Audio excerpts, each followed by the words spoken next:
শহর কলকাতায় রয়েছে শীতের আমেজ। আলিপুর আবহাওয়া দপ্তরের পক্ষ থেকে জানানো হয়েছে আগামী 7 দিনে এই তাপমাত্রার হেরফেরের আর কোনো রকম সম্ভাবনা নেই। তবে উত্তরবঙ্গের বিভিন্ন জেলাতে ঘন কুয়াশার সতর্কতা জারি করা হয়েছে। দক্ষিণবঙ্গের একাধিক জেলাতেও শীতের যে ঠান্ডা হাওয়ার প্রাবল্য বেশ কিছুটা বাড়বে বলে আলিপুর আবহাওয়া দপ্তর সূত্রে জানা গিয়েছে।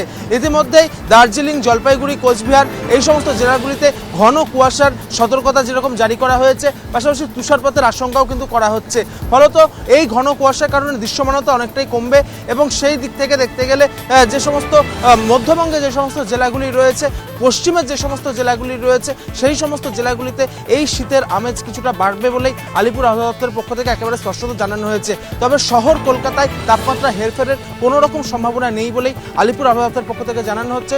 সকাল থেকে সেরকম কুয়াশার প্রাবল্য না থাকলেও ঠান্ডা হাওয়া কিন্তু থাকবে এবং সেই ঠান্ডা হাওয়ার প্রাবল্য বেশ কিছুটা বাড়বে বলে আলিপুর আবহাওয়া দপ্তরের পক্ষ থেকে জানানো।